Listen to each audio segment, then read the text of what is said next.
Welcome to the Organic Chemistry Podcast. Dr. Brian Lloyd's Scribblecast of Organic Chemistry lectures and solutions to homework problems. In this lecture, we're continuing our examination of the reactivity of alkenes and alkynes. Specifically, we're going to be looking at those electrophiles which are more polarizable molecules, such as Br2 and Cl2. Br2, when reacted with alkene, can be reacted in the solvent carbon tetrachloride. When it's in that solvent, it produces an orange-red colored solution. The Br2 will react with the alkene to make what is called a vicinal dihalide. We learned a few lectures ago, that the vicinal dihalide simply means that the BRs attach to the carbons of the double bond, one bromine per carbon. And so the BRs are on adjacent carbons.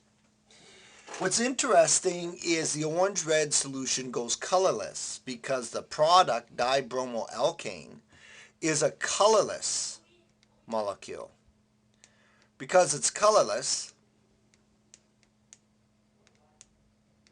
this supplies an easy indication that you've reacted with an alkene. Br2, which is orange-red in the presence of alkane, will show no color change. Interestingly, if you react Br2, the same reagent, with cyclohexene,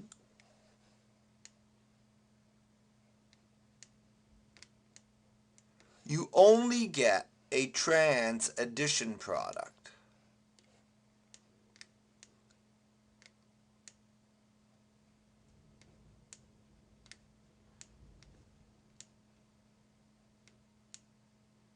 You get the trans addition product.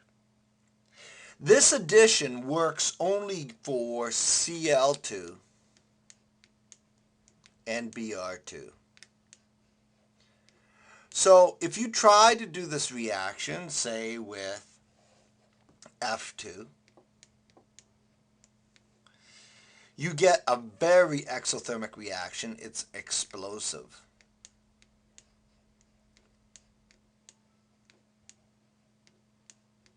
The reaction is so exothermic that it will eventually explode on you. So the only way to handle F2 would be to dilute the F2 extensively, using a noble gas like helium or neon.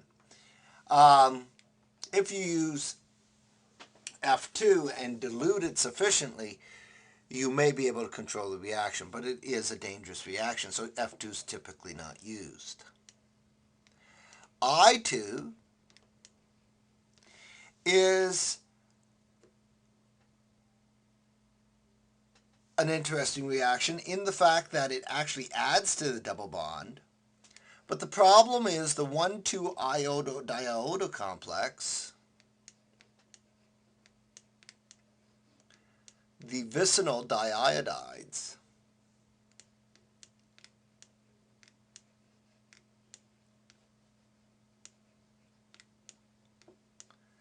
the molecule that actually forms is unstable. It's such a good leaving group that you will form alkenes. It will eliminate, and you will go to alkenes. So typically you don't make the diiodo complex.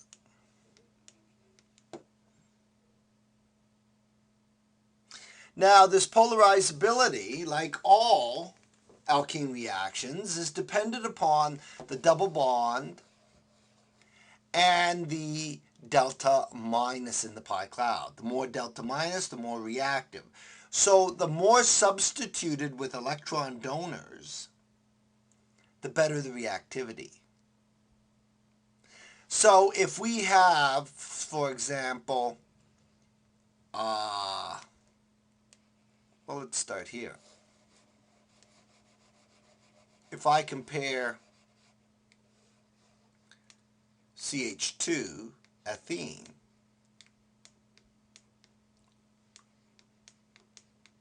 This guy's less reactive in this reaction than when you replace and you have RCH double bond CH2. And if you have two R's, and it doesn't matter if they're 1, 2 or 1, 1, I'll make it 1, 1. This guy, or it could be RCH double bond CHR. Those are both slower than when you have 3 alkyl groups.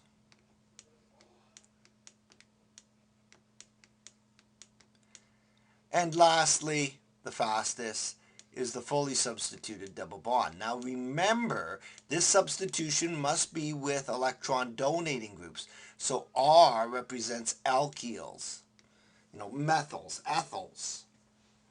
The more inductive electron donation, the more pushing of electrons into the pi bond, the faster the Br2 will add. So how does this reaction take place? How is it possible for Br2, which does not have a positive charge, how is it possible for it to react with a delta minus? Well, let's take a look at the mechanism.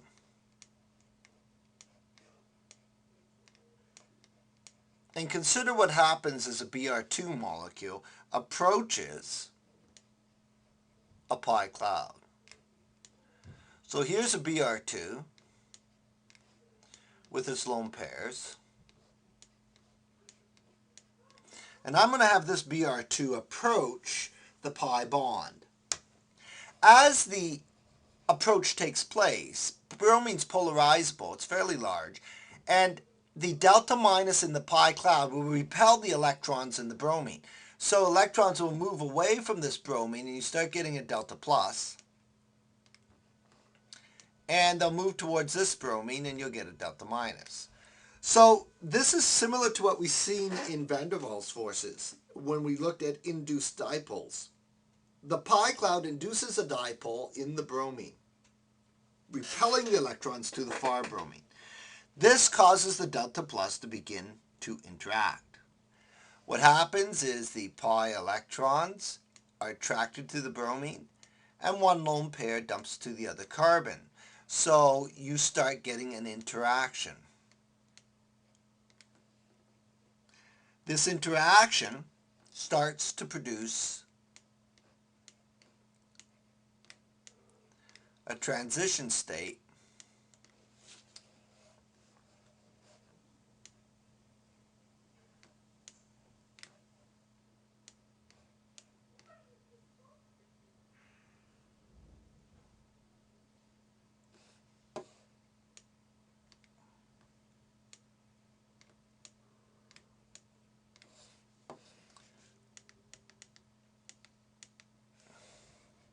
that looks like this.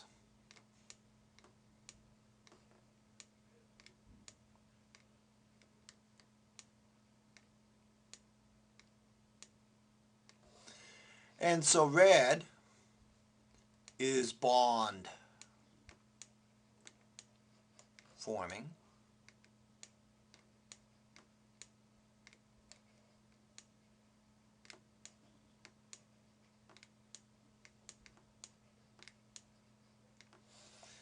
And blue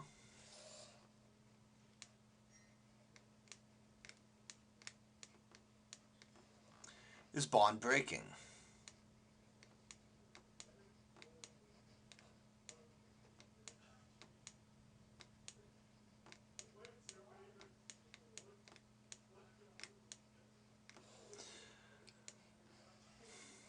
So I'll call this a transition state. So these two bonds are bond forming. This one's bond breaking. We have a delta plus here and a delta minus here. So as this bromine interacts, this bond begins to break. so that when you're done, you get an intermediate that looks like this.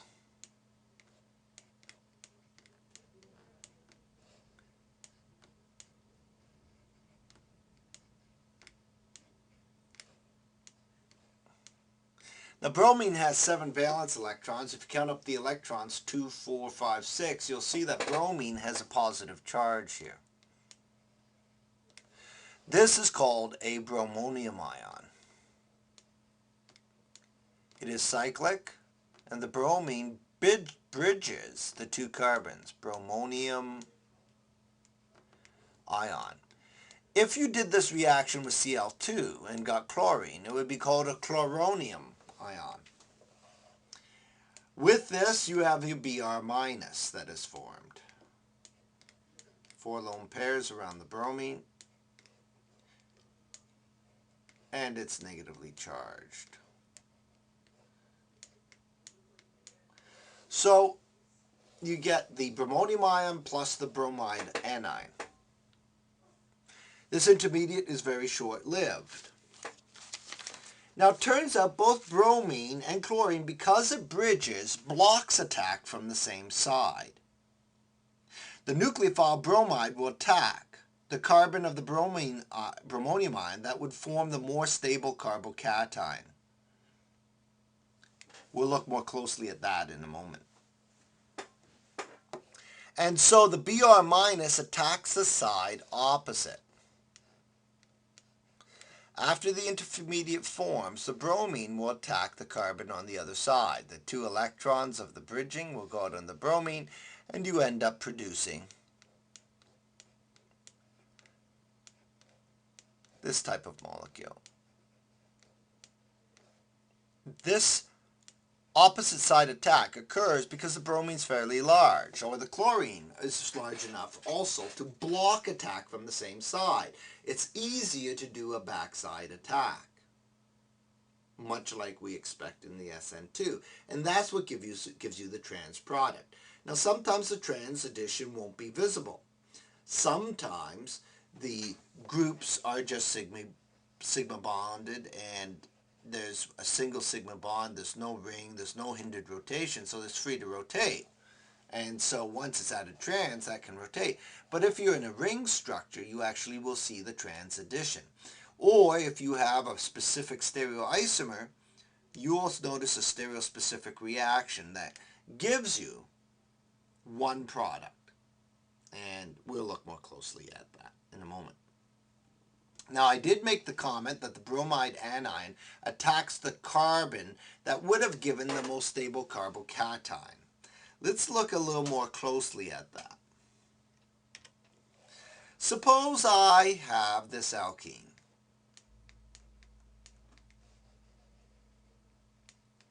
Well, it's not even trans. Suppose I have H, CH3, double bond, CH, H. And I react this with Br2, carbon tetrachloride. Often you need dark conditions to prevent free radical reactions. What's the intermediate that's going to form? Well, we form the bromonium ion. Let's draw what the bromonium would look like. Well, the H would be tilted down, the CH3 would be tilted down.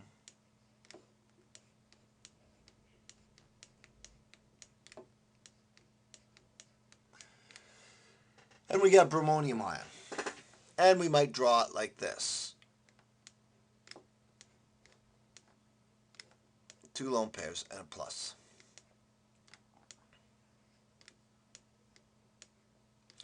Now, the bromonium ion, bromine's electronegative, put a positive charge on it, becomes very much more electronegative. And we get delta pluses on this molecule. Okay, let's draw them.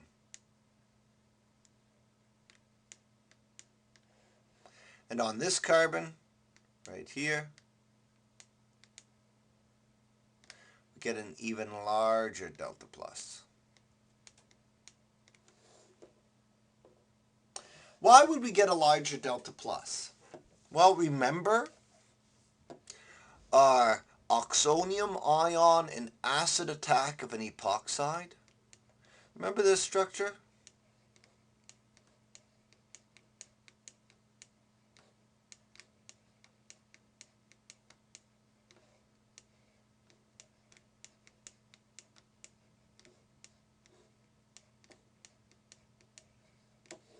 The bromonium ion is very reminiscent of the oxonium ion you got when you reacted epoxide in acid catalyzed reactions.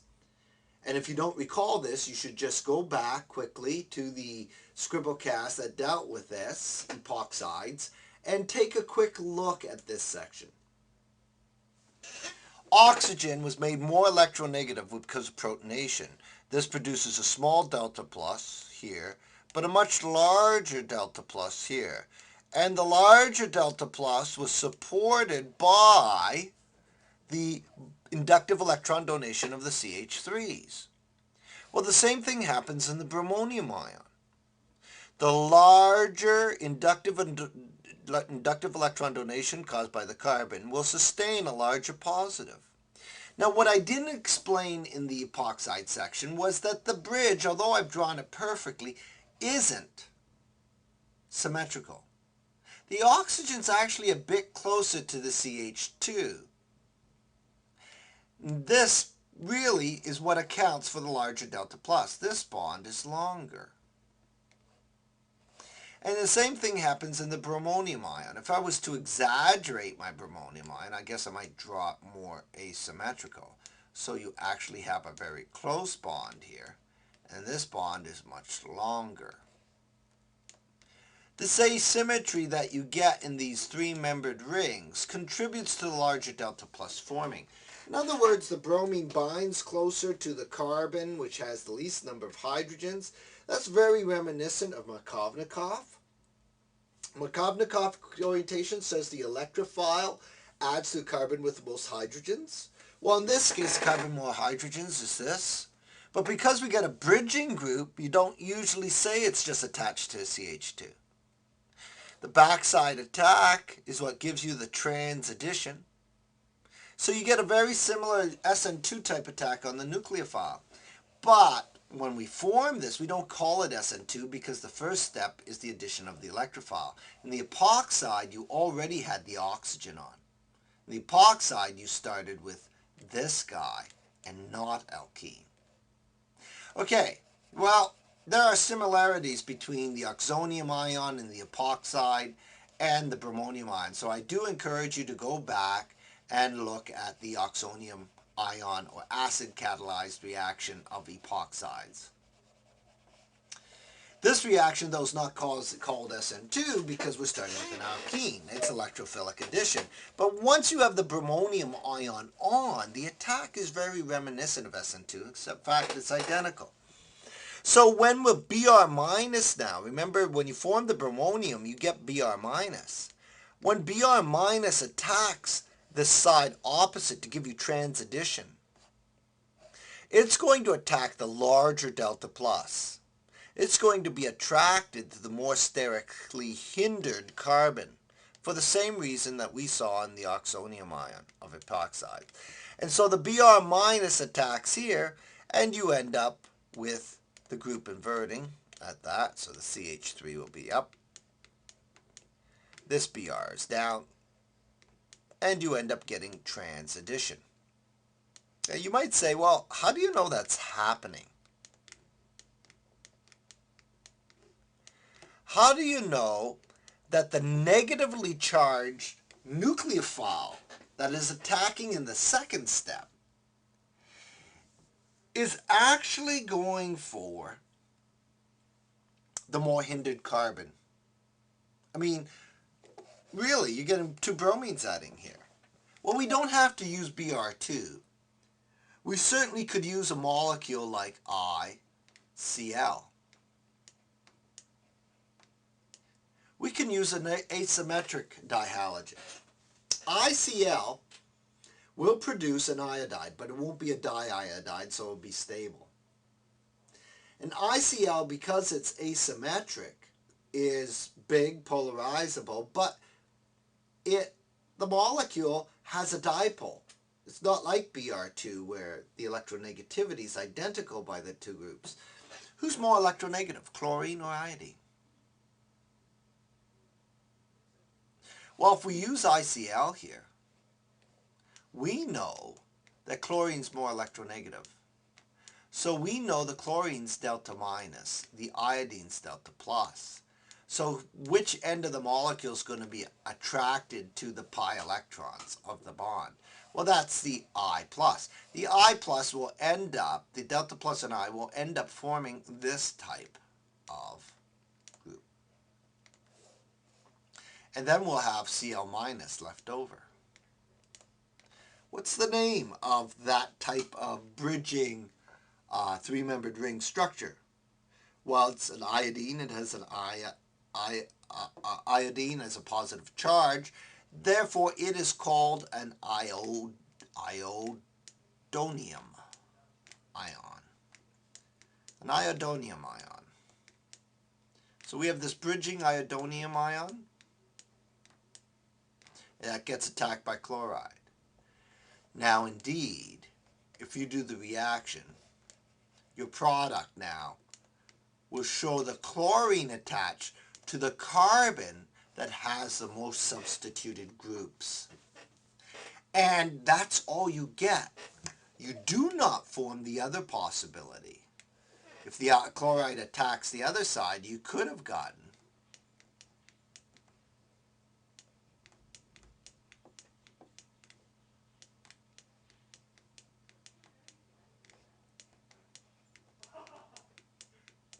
do not get this molecule. And note they are different. This is a propane. In this case, we'd have a 1-chloro 2-iodo. In this case, the top case, we have a 2-chloro 1-iodo propane. That's a different molecule. This guy does not form. This is strong evidence supporting that the nucleophilic attack on the iodonium ion occurs at the more hindered carbon. But that's not surprising. As I stated, we've already seen this in the Oxonium case. Okay.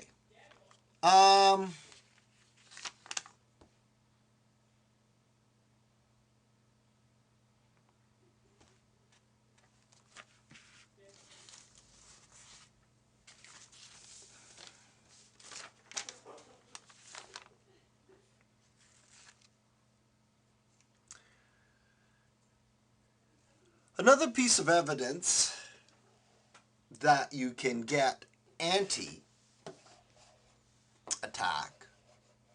rather than just using cyclohexene. Remember again, cyclohexene gave us good evidence that there is anti-attack because you only get the trans addition product. So you only get trans, you don't get cis.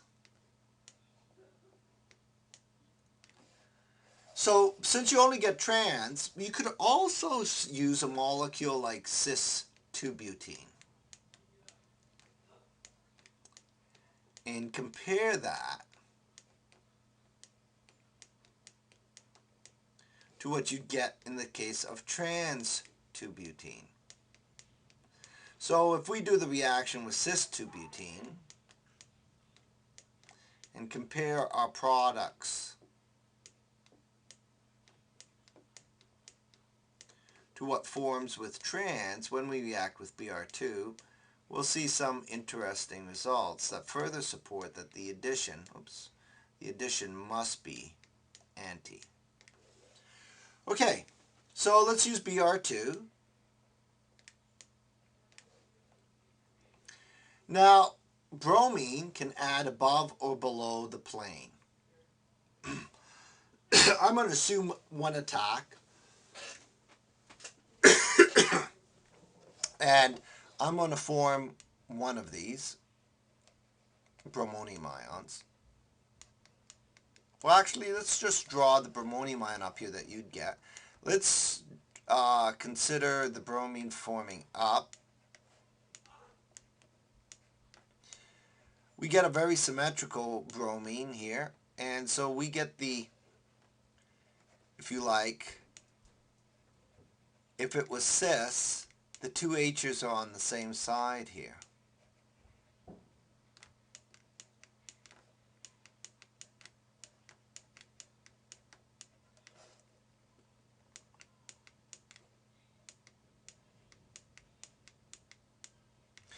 Now what's interesting is if bromide attacks, right, it attacks underneath on one of these. And I will get one of two products, and I'll draw them both. If I attack here from underneath, I will get this. The H and CH3 will flip up because the Br will attack underneath. And this Br will remain up. So you got trans.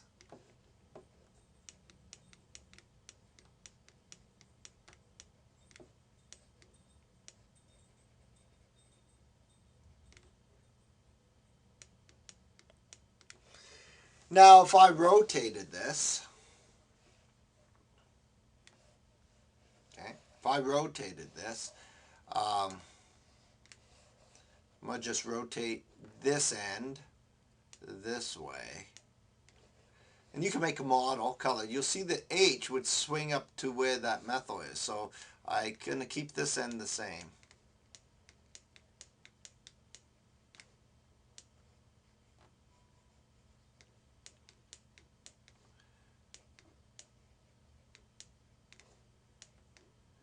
The H would swing up so it gets the dash.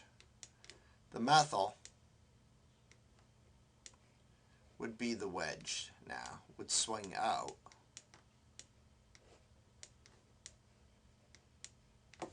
You get this molecule.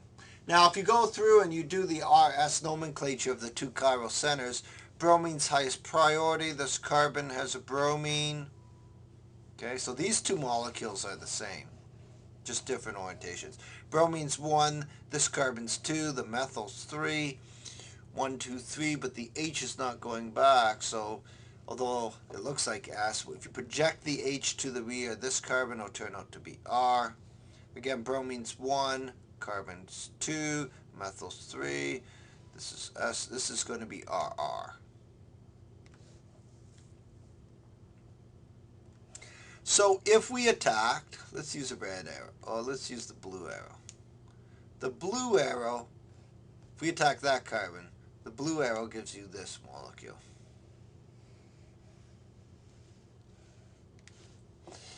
If we use the red arrow, if we attacked here, then you would have gotten this molecule. Hopefully I got room.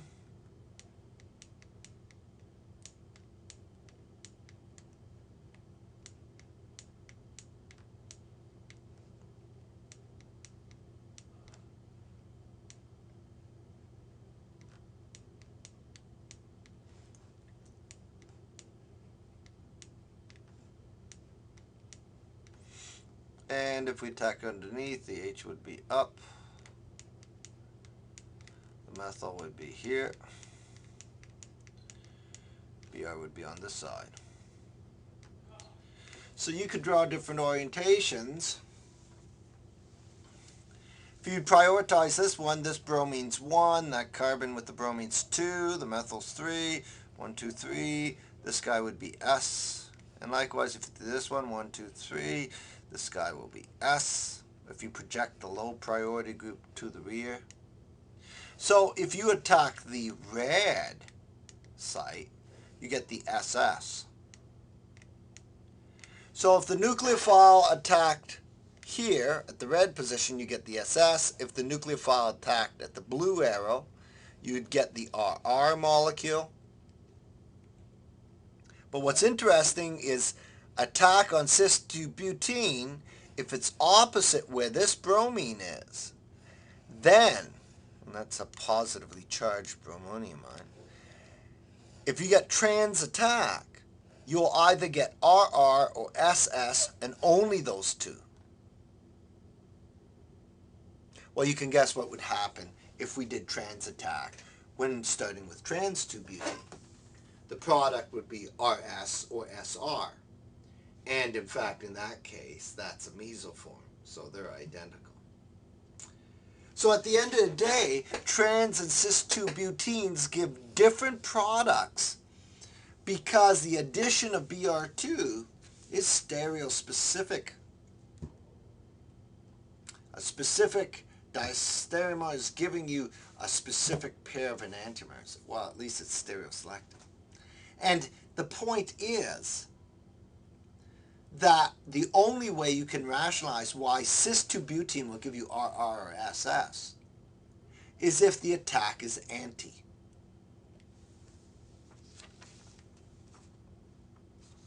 Okay.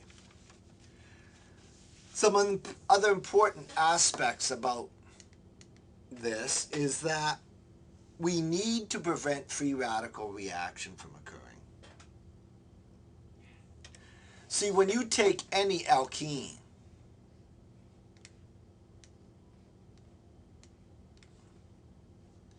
you've got to make sure that you get electrophilic addition.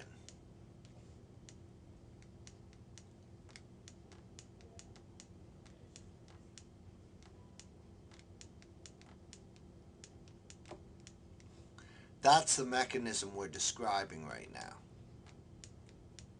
Br2 adds as an electrophile. That's what gives you trans addition of 2 bromines.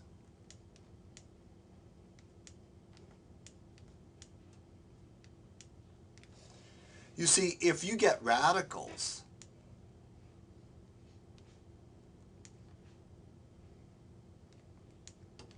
if Br2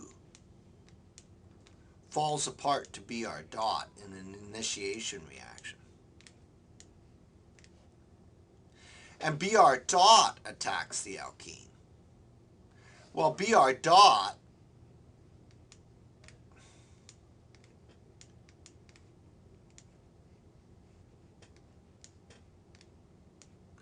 would scavenge an allylic hydrogen, becoming HBr, and you'd get the allylic radical. Why do we get the allylic radical? Why would you pull the H off that end? Because it's resonance stabilized.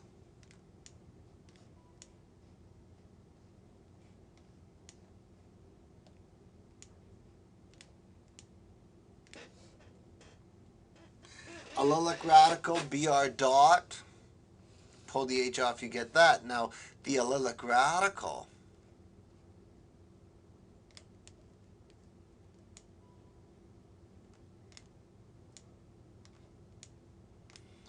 would react with Br2 that's floating in solution to pull bromine off.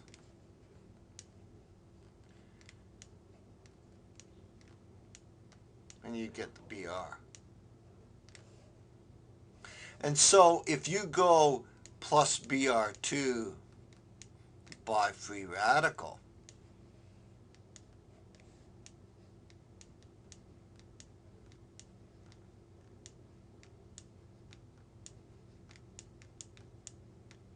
well, you get dots, you will make this guy.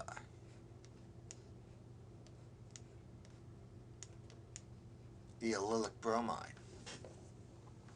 So you want to avoid this free radical reaction, and we have to make sure that the conditions are not favorable for the formation of free radicals. So how can we prevent free radicals from forming? How can we prevent this second reaction from happening?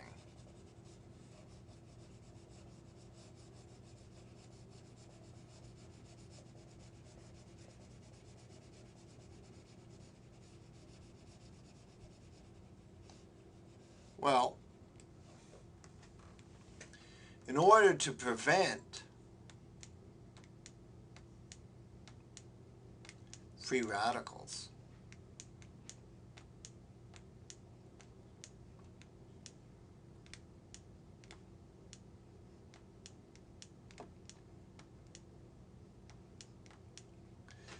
in order to prevent free radicals, you're going to find that you have to use an inert solvent.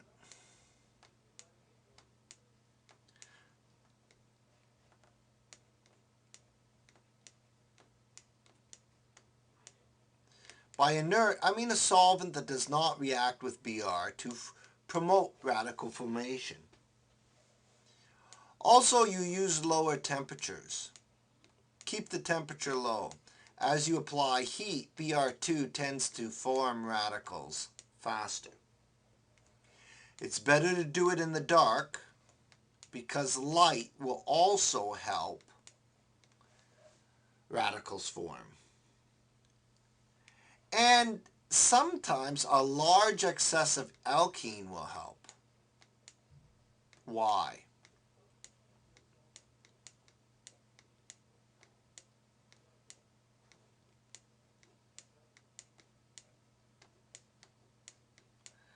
Well, if there's a lot of alkene around, the probability of the Br2 colliding with the alkene to do electrophilic is increased. And in order to get free radical, the Br2 must fall apart to Br dots before that collision occurs. So the more alkene you use, the more the chance it's going to collide with Br2 before the Br2 has a chance to become radical. All of these features will help prevent radical reactions and favor electrophilic addition.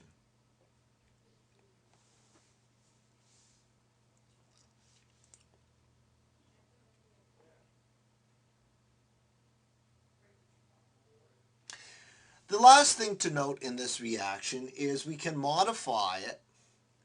You already seen us use ICl. Well, we can also change the reaction by using a mixture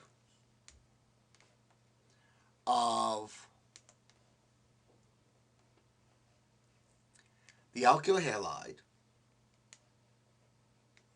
but this time we use the solvent water. Now this will produce some of the expected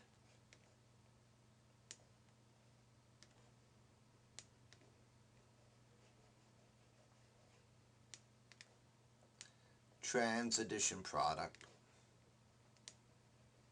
from the Br2. But it turns out our halide can react with water to produce HBr plus BrOH.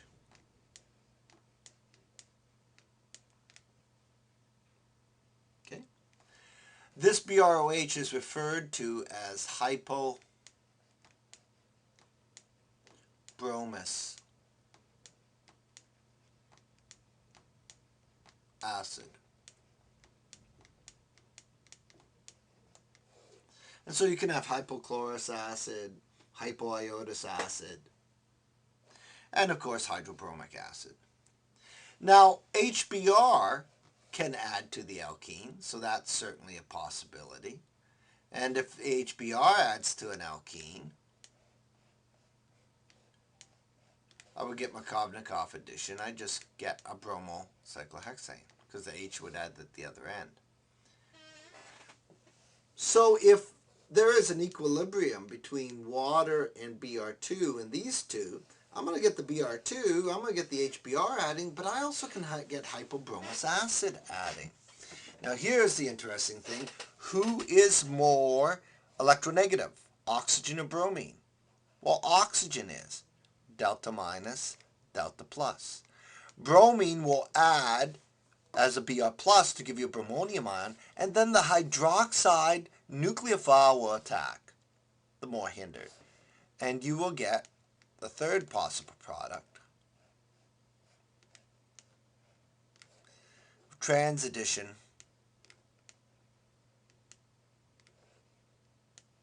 of the OH.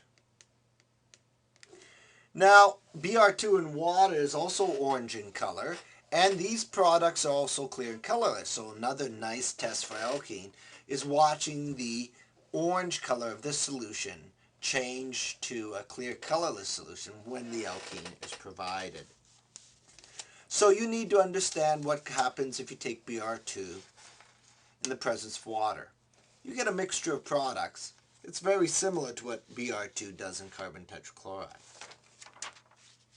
Okay, and that's it for the addition of dihalides. What we'd like to do now is look at a very unique addition to alkenes, a cycloaddition reaction. Cycloaddition, when you say cycloaddition, all you mean is the formation of a cyclic product by adding something to a molecule. So formation of a cyclic product.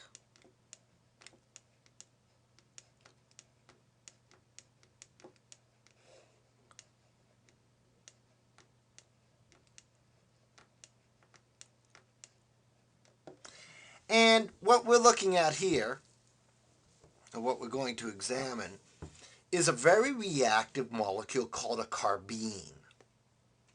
A carbene.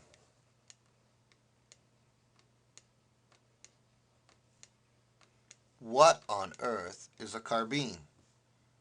Well, they're highly reactive neutral intermediates in which carbon is only bound to two other atoms. Examples of carbenes are CH2 or dichlorocarbene, such as CCl2. Carbon with only two groups attached to it? That would be hugely reactive. Well, you're right. These are really reactive, short-lived intermediates, and they can come in two forms because they're so reactive. Let's look at the two forms. Well, first, carbon can come in with the H's occupying trigonal planar positions, and where carbon's sp squared hybridized. Sp squared hybridized has a 1, 2p orbital, so I'll draw that. And in this case, carbon will have an unpaired, a lone pair, a paired set of paired electrons in the sp squared orbital. This is called Singlet Methylene. The term singlet has to do with the paired up electrons and is a term that comes out of quantum mechanics. Singlet methylene.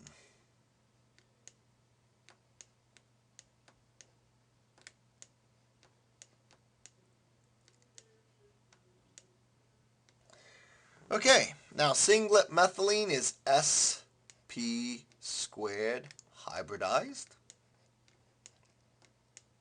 We've already stated that.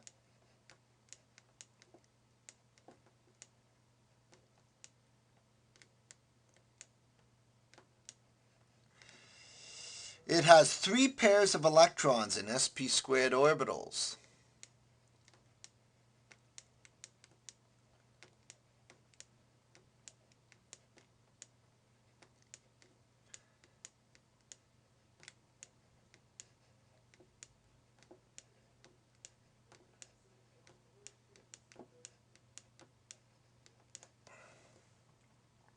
And it has 1 empty 2p.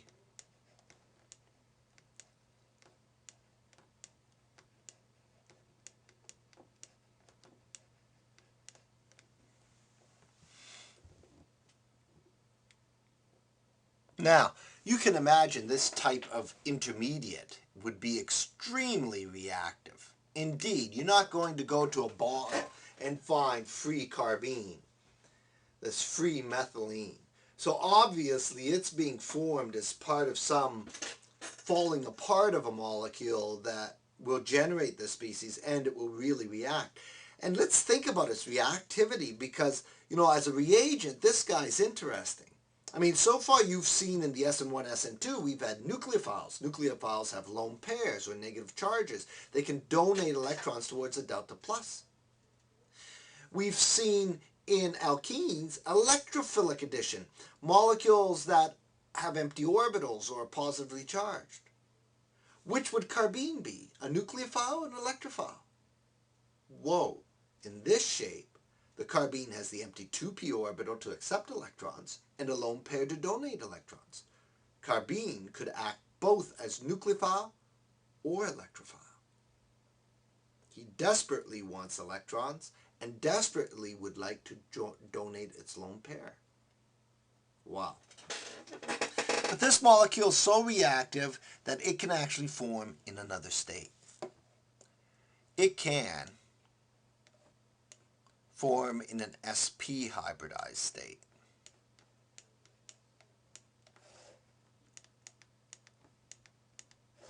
Now, if you recall, sp hybridized has 2 p orbitals and only 2 sp orbitals. Well, the sp orbitals are used in the carbon-hydrogen bonds. The 2 perpendicular 2p orbitals hold electrons, are of equal energy, so the electrons split up and they're a parallel spin. And this is referred to as triplet methylene.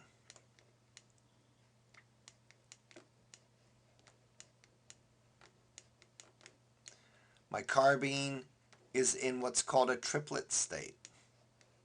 The triplet state having unpaired electrons. It is sp hybridized.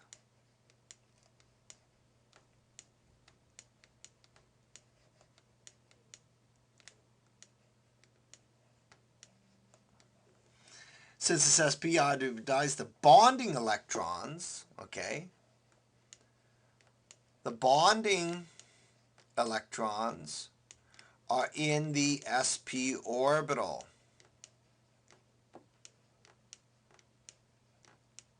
Running out of room. Wait.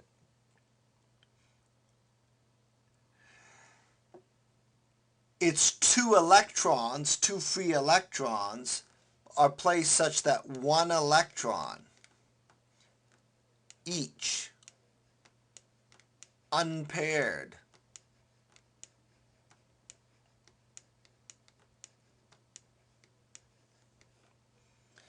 in each 2p orbital.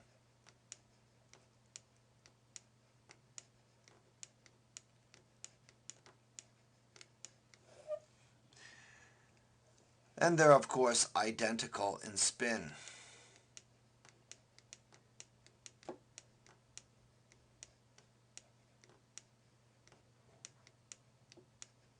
Identical in spin. Now, the triplet is more stable because it's very similar to a free radical.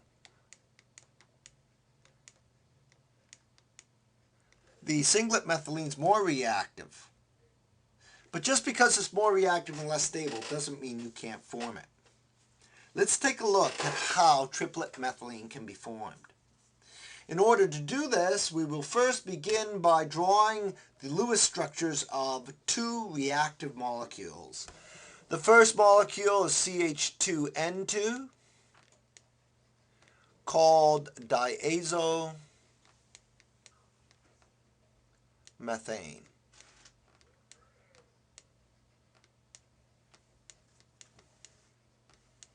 The second molecule that we're going to use to create carbene is CH2CO, which is called ketene, and you're responsible for those names.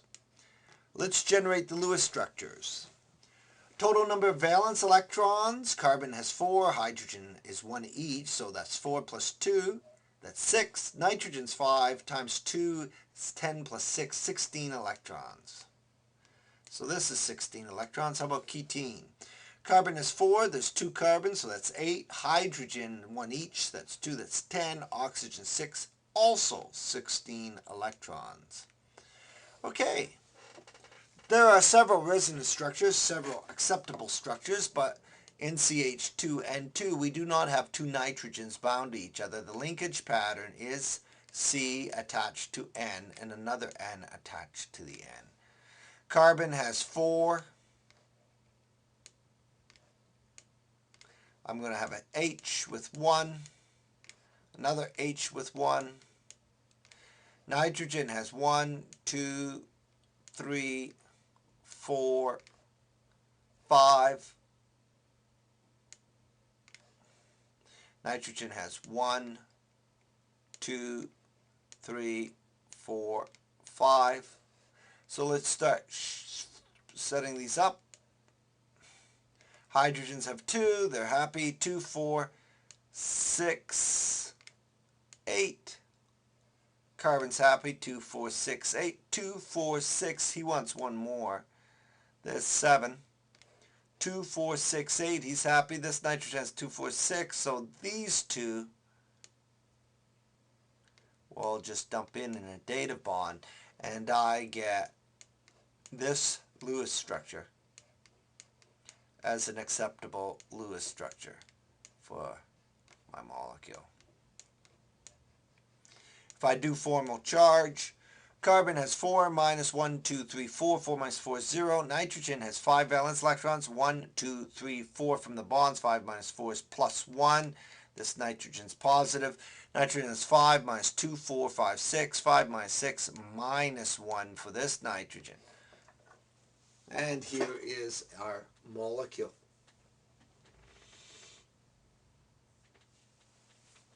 All right. Let's do it for ketene. I can do the same thing.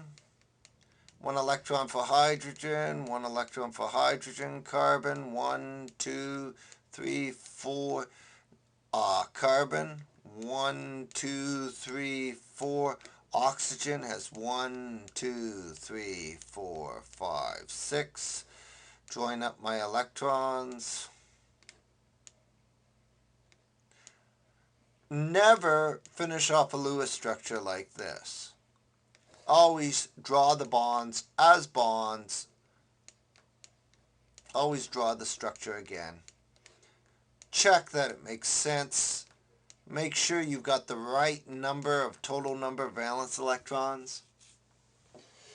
Formal charge, carbon is 4, 1, 2, 3, 4. 4 minus 4, 0. 4 minus 4 is 0. This guy has 0 across the board, but oxygen's electronegative, so I know there's a delta minus and a delta plus here. Total number of electrons, 2, 4, 6, 8, 10, 12, 14, 16. 2, 4, 6, 8, 10, 12, 14, 16. Both of these molecules can readily fall apart to ketene. To do this, we have to carry out something called photolysis. Photolysis is where you hit with ultraviolet light. You use H-nu. H-nu. Photolysis, we carry out photolysis, a photolytic cleavage caused by the use of ultraviolet light of the right wavelength. Using ultraviolet light,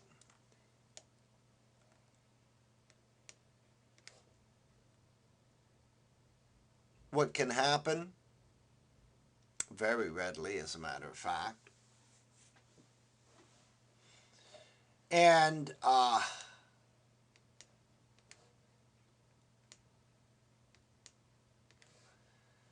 molecule can undergo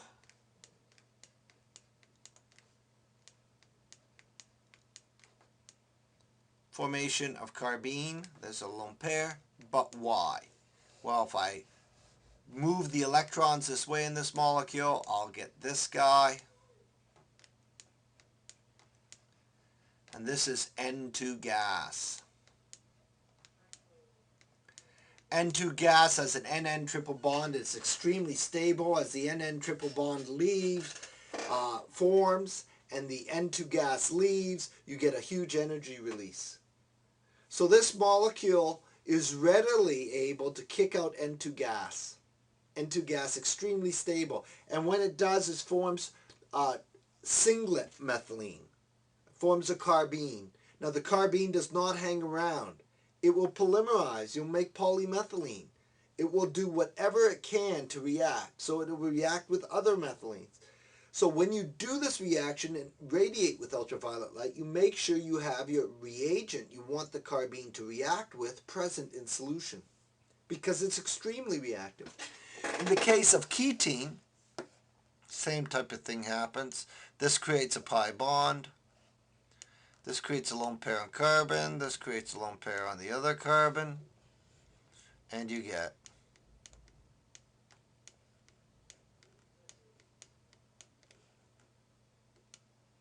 our triplet methylene, but this time, instead of nitrogen gas, you get this molecule, which is CO gas, carbon monoxide. Again, another excellent reaction. Another very stable molecule, a very stable molecule that gives you a very good leaving group. Falls apart very easily under photolytic conditions. Ultraviolet light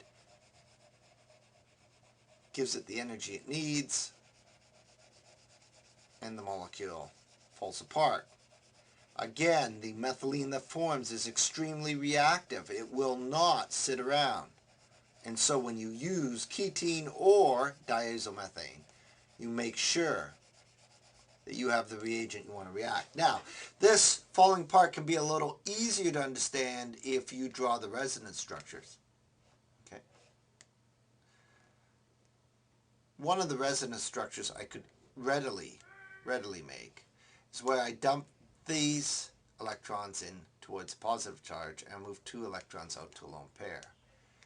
It is a minor contributor, I will grant you. But you can see how the molecule is ready to fall apart as ketene. There's a lone pair here, only a single bond. Nitrogen now has a triple bond and 1 lone pair. If you do formal charge, this nitrogen is now 0. This guy's still positive and the negative's now in carbon. Because the less electronegative atom has the negative charge, this is a minor contributor.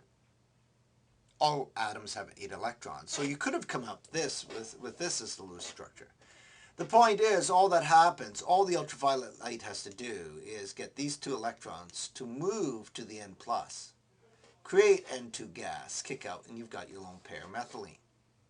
So this minor contributor helps us to explain why this happens. I can do the same thing here, get the minor contributor. Minor contributor is probably what forms when the ultraviolet light actually does its work. And this time we'd have this. We get the plus on oxygen this time, and the minus here. So again, a minor contributor, charge separation. But the minor contributor helps us to understand what happens, because when you hit with ultraviolet light, this just makes a lone pair on the carbon and you get CO gas. So both diazomethane and ketene can be reacted in ultraviolet light to kick out N2 gas or CO gas and form methylene. Well, what does the methylene do? I mean, what reagent do we use? Well, we're covering alkenes, alkynes. So let's react methylene with an alkene. Singlet methylene, remember, has that empty 2p orbital. So it can act as an electrophile. What's interesting is if I hit it with an alkene,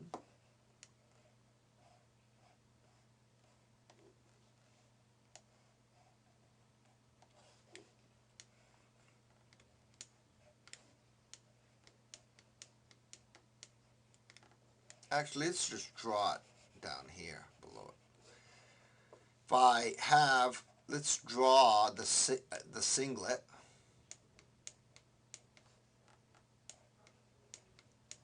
Actually, let's draw it this way.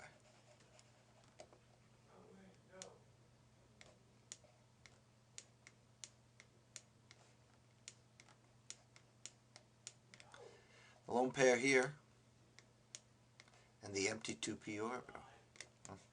Let's see if I can draw that a little better. So here's my empty 2p. This orbital's empty. We've got pi electrons.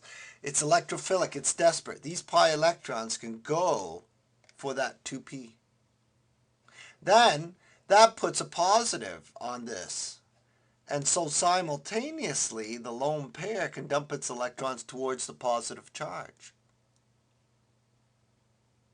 In other words, the singlet methylene, you notice how when we add to alkenes and we get electrophilic addition, the electrophile attacks first, and then the nucleophile adds? Well, in this case, the singlet carbene is both the electrophile and nucleophile. It's electrophilic addition, gets the pi electrons into its 2p orbital, and then its lone pair binds to the carbon that's electron deficient. That's short electrons. And what would you form if you got that?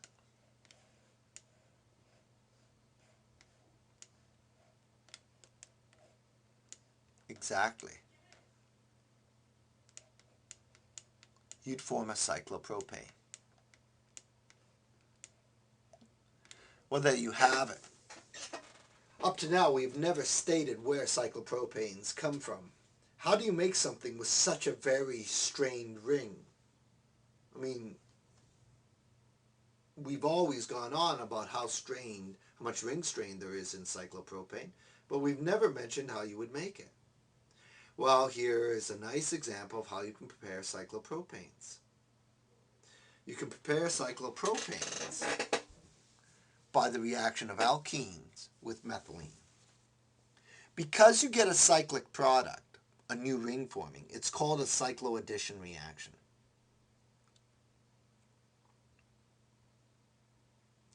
Also, because both bonds form at the same time, the reaction is stereospecific. It means, remember, stereospecific means different stereoisomers of reactants yield different stereoisomeric products. That is, if I look at the products, again, utilizing cis-2-butene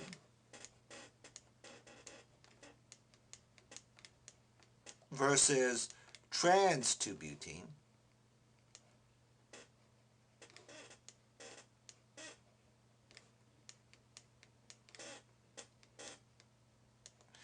I can get, if I hit this with diazomethane, this is how a reaction would look. H nu for light. This will create CH2 and CH2 will add. But can it add above or below the plane? Okay, so I can get this guy.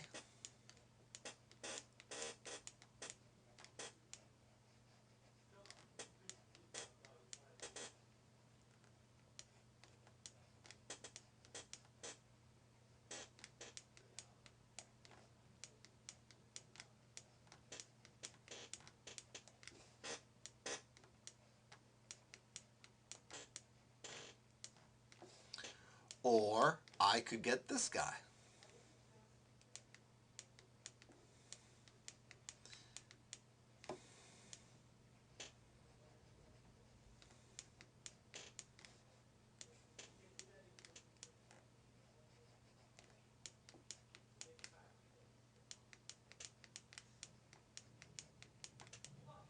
So it could attack from underneath the pi bond or above the pi bond. If I check the chirality of this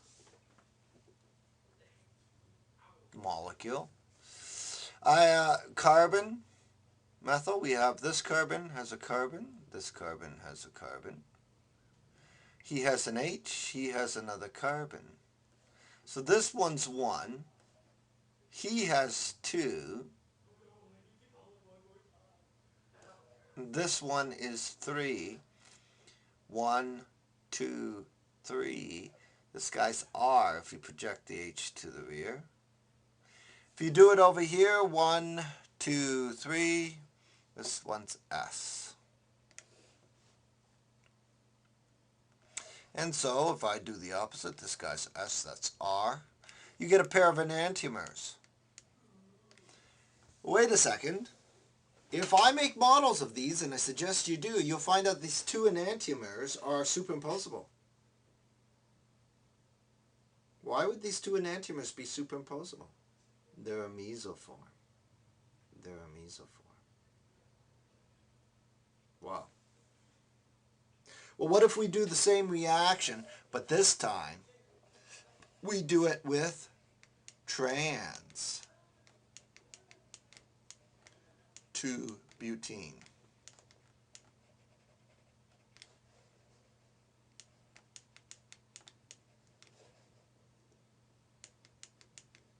So here's trans 2-butene. Trans would have just changed, I've just changed the groups at this end. If it had added above the group, these two would be different. And if it attacked from underneath, again I have to switch to have started with the trans, I would have gotten this. That would have changed the chirality here. This guy would be R. This guy would have been S. You'd get a pair of enantiomers. What's interesting is trans gives you the RR or SS, but cis gave us RS or SR, which turned out to be a mesoform. In other words, the trans, now that you've seen the structures, I'm going to erase them and just write down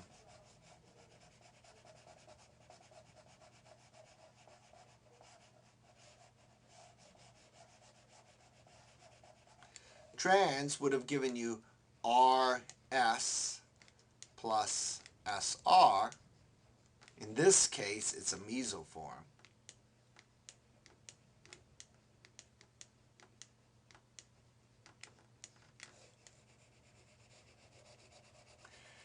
Oh, sorry, cis. Did I say trans?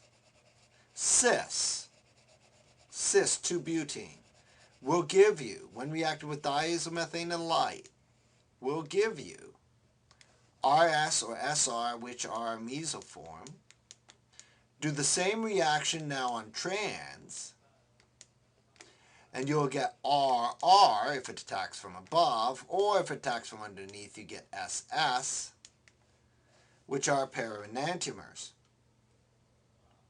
The point is it's stereospecific because notice one geometric isomer produces a certain pair of stereoisomers. The other geometric isomer produces the different pair of stereoisomers. And so because the CH2 adds all in one step, that is, you get the electrophilic pi bond attacking carbon, and you get the lone pair attacking the other carbon. Because it happens all at once, it goes on retaining a specific stereochemistry. So when you react with singlet methylene, you get a stereospecific reaction.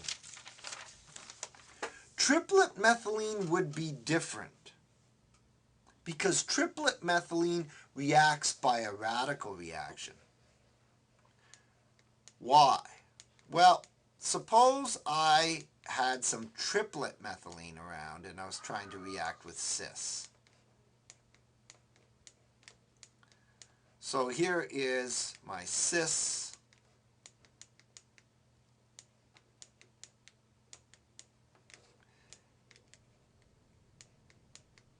And I've got triplet methylene.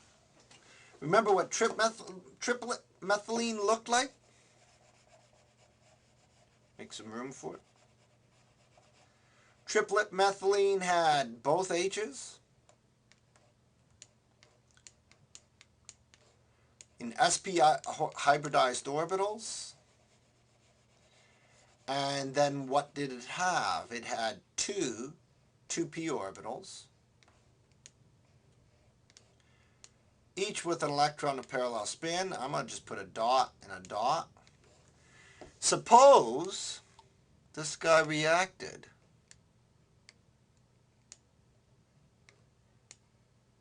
he would react via radical. One electron from the pi bond would couple with this electron. And so you'd get this intermediate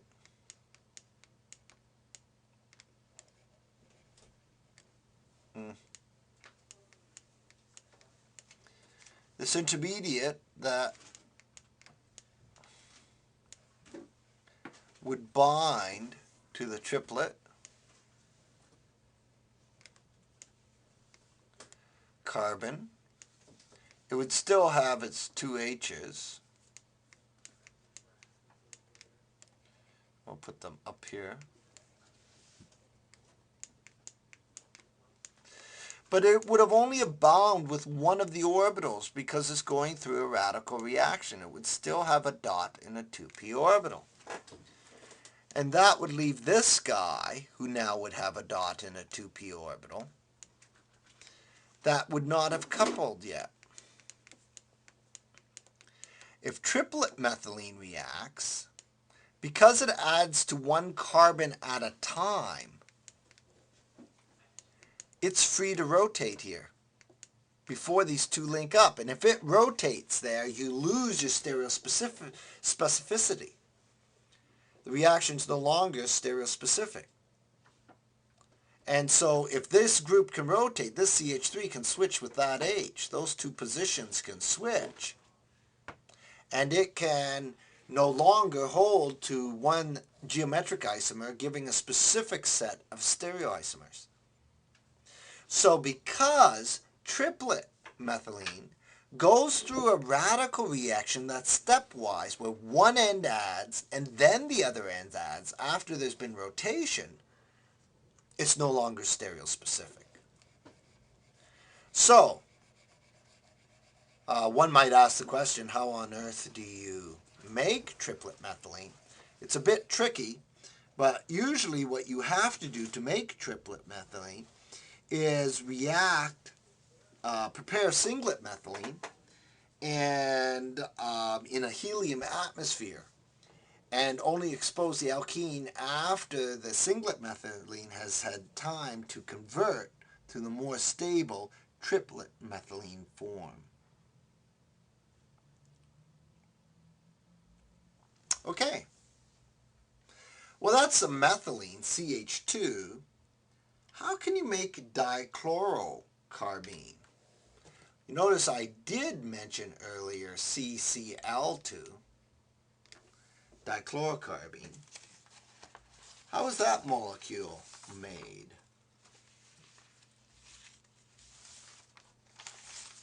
Well,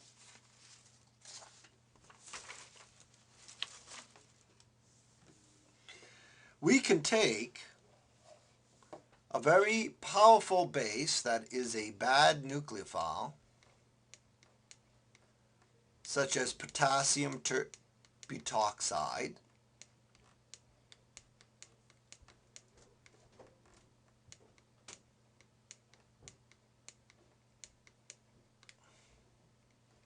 and we can react that with chloroform.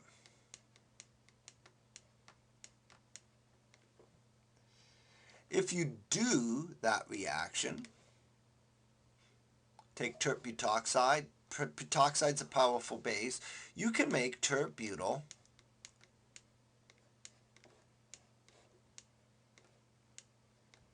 alcohol. It can grab a proton. Now this will make a trichlorocarbene ion. This guy is negatively charged. And you might say, well, carbon doesn't like negative charges, so this guy should be far more basic. And so you're probably right, in one extent, that the equilibrium is shifted more to the left. And you might say, well, carbon has a negative charge, it doesn't want it. Why would, can you use hydroxide or alkoxides to deprotonate methane? And the answer is no, you can't. Methane's not acidic. These are not powerful enough bases. So how can this base pull a proton off of chloroform? And the answer is the electronegative chlorines.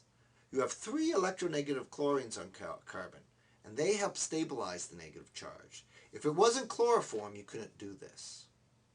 What's really interesting, though, is if you draw the structure, it is tetrahedral in shape.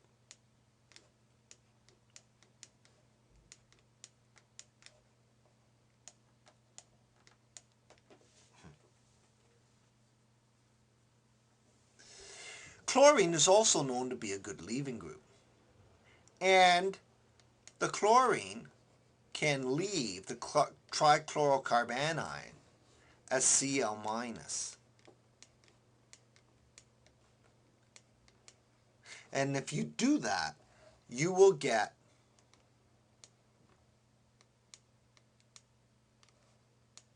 dichlorocarbene in the singlet state.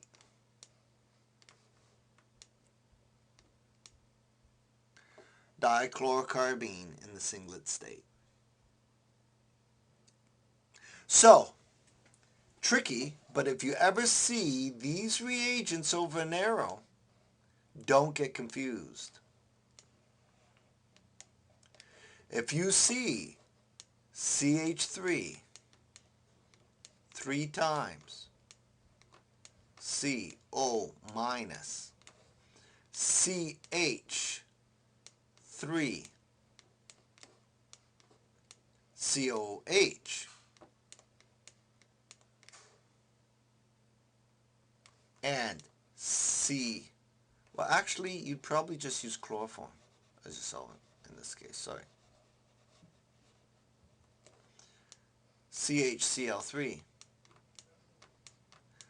Don't be confused or surprised. Oftentimes you think, oh, tert-butoxide must be doing some basic nukes, base attack, giving me some kind of elimination. This guy's just solvent. It's a bit confusing because usually you think of this guy as a nucleophile or a base, and this is just solvent. And so this is a reaction students typically forget.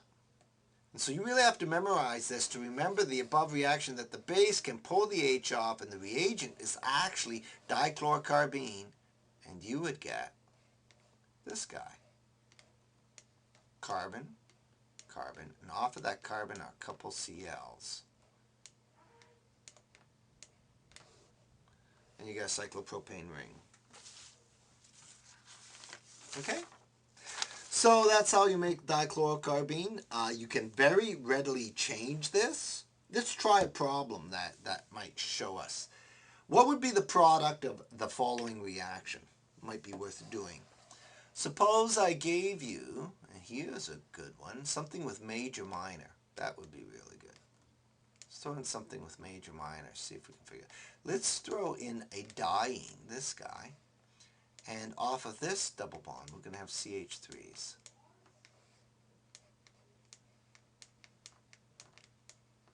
We're going to react this, throw some curves at you if we can, something you might get on a test, make you think a little bit. Yes.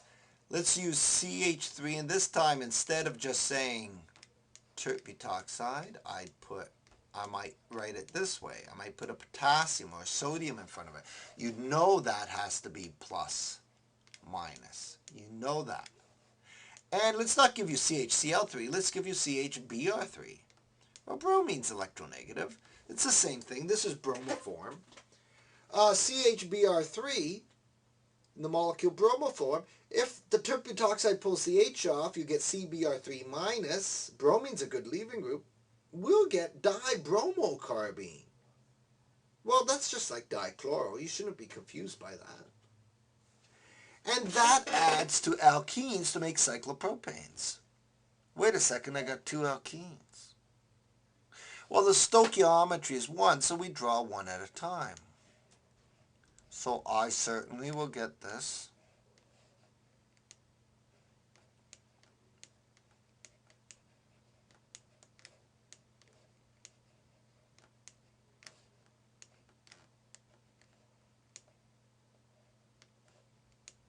Put some dots around the carbon so you're sure you can see this is a 6-membered ring. And the other product would be this guy.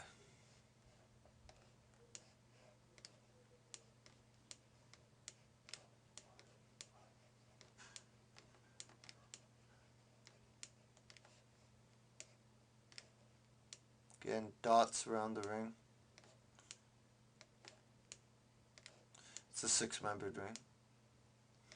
Now, what's neat to note is the more substituted double bond is more susceptible to electrophilic attack. It has more electrons because of the inductive electron donation from the methyls. The methyls push electrons into the pi cloud, and that empty orbital that will exist in our dibromocarbene desperately wants electrons. This 2p desperately wants electrons. And so the pi electrons it will bind for are the richer, the orbitals more rich in electron density. And that's the ones receiving the inductive electron donation from the methyl groups. And so this is major. He is minor. Tricky, but a nice example of the type of question you can get on a test with this molecule. Okay, well there you have it. I'm Dr. Brian Lloyd. This is my Scribblecast. Thank you very much.